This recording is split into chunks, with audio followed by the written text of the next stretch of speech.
Untuk pelajaran bab ubudiyahnya perlu diperhatikan, kita membahas bab yang paling penting karena bab niki salah satu pintu untuk biar membuat setiap ibadahnya sah, yaitu bab wudu. Kita membahas hari ini fardunya wudu.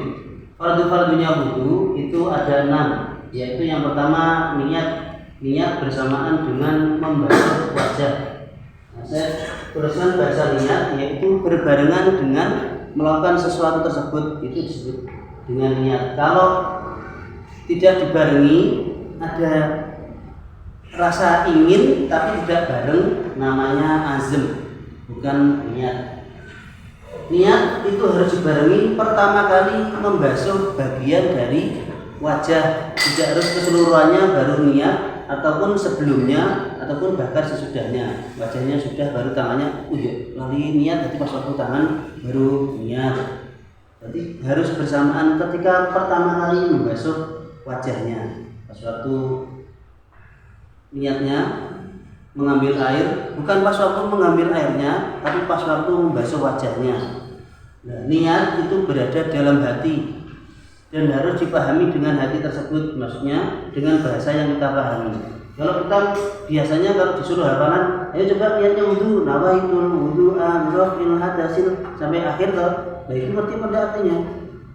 Kalau tidak mengerti, silahkan diartikan dengan bahasa yang kita pahami. Karena selalu saya sampaikan, setiap bahasa Allah itu selalu lebih tahu. Jadi betul perlu macam keren pakai bahasa Arab tapi tidak mengerti artinya, lebih baik mengerti bahasanya, yang penting paham sama dengan niatnya. Niat usul wudu karena ngilangi hadas fardhillah taala. Ngoten nggih. Membasuhnya pertama kali dibasuh. Ya, yang perlu diperhatikan, kalau yang kemarin kan ngomongkan ma'ul mustakmal, air mustakmal itu pas waktu basuh pertama kali. Yang kedua contohnya satu kali belum sempurna, yang kedua kali berusaha jangan sampai kena tetesannya. Jadi pas waktu bernyawu malih, makanya wudu itu dinikmati, mboten tergesa-gesa. Biasanya biar ngoten niku cepet-cepetan. Tapi niatnya nopo niki? Niatnya beribadah, maka nikmatilah ibadah tersebut. Kemudian yang nomor 2, membasuh wajah. Nah, ini karena tadi kan tasik niat membasuh wajah, mulai dari pembasuhannya itu sudah diniati. Kalau yang nomor 2 dari fardunya wudu itu membasuh wajahnya. Batasan wajahnya mulai nomor ini vertikal. Kalau yang vertikal mulai dari tumbuhnya rambut. Nah, ini mungkin dianggap masih umum ya. Umumnya tumbuhnya rambut sampai dagu.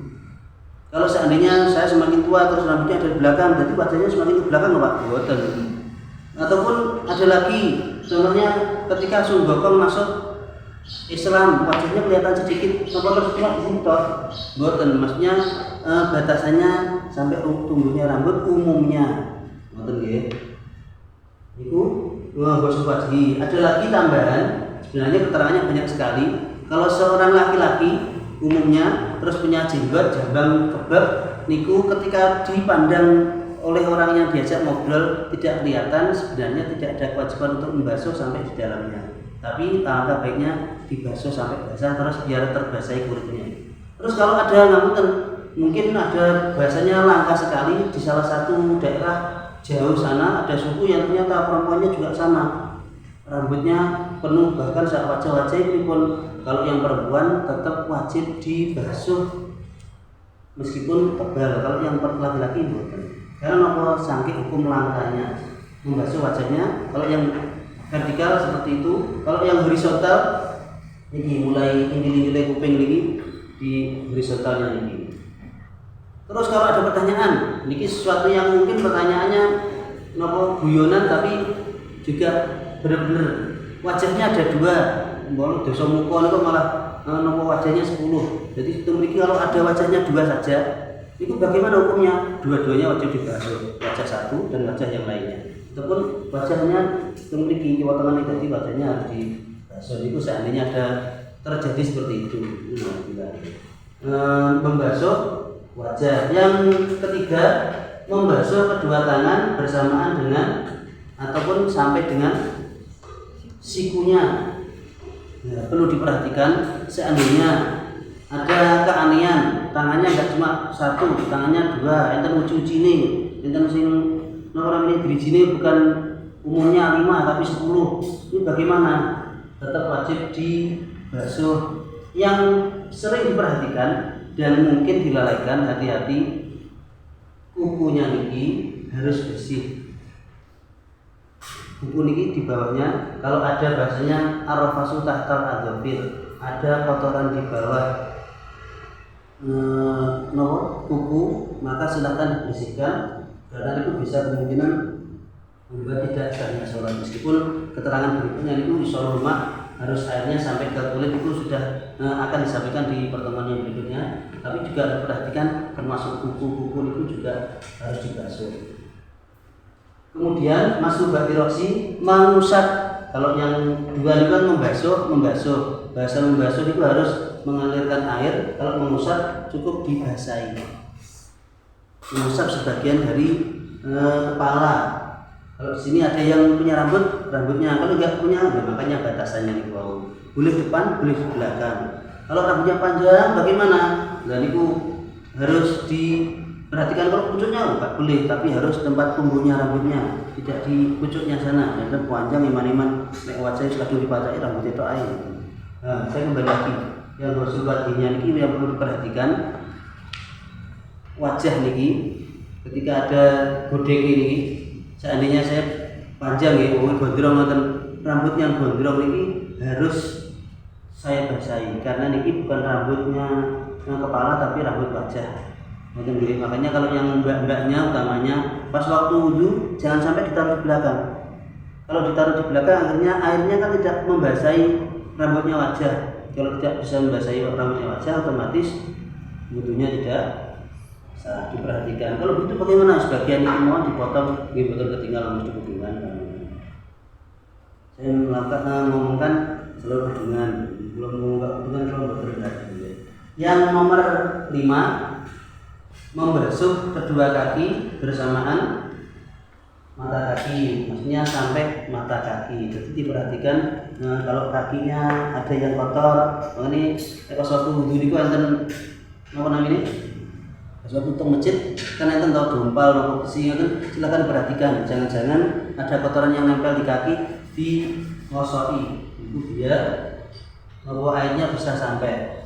Yang terakhir biasanya tertib urut mulai dari wajah, tangan, mengusap dan membasuh kedua kaki sampai mata kaki diurut.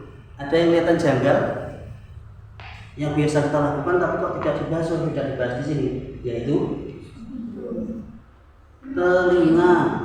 Ternyata telinga itu bukan salah satu dari fardunya wudu, tapi salah satu dari sunnahnya wudu. Mungkin akan dibahas di lain waktu. Dari keterangan fardunya wudu, ada yang mau tanyakan? Tidak ada? Maksudnya? Ya, meskipun hari ini tidak ada pertanyaan, kalau ternyata pas waktu yang saya sampaikan ini membuat sampean bertanya-tanya, besok akan saya tanyakan karena itu nilainya syariat. Mungkin pertanyaan salah satu dari kalian itu membuat orang lain di kelas niki yang membuat tiba-tiba pertanyaannya niku toh. Nah, ini ada contohnya. Kalau wajahnya baru saja terjadi kecelakaan, akhirnya diperban, bagaimana? Yang di wajah, tangan, yang enggak diperban cuma kakinya toh, bagaimana? Niatnya niku mungkin sesuatu yang harus hati-hati. Niatnya baru pas waktu basuh kaki. Sulit toh. Mungkin dari keterangan yang saya sampaikan, kok kelihatannya ada yang janggal, lain waktu silahkan bahasanya dikritik, akhirnya kita diperbarui dan dibahas bersama-sama karena ini nilainya adalah syariat. Mungkin cukupkan. Terima kasih.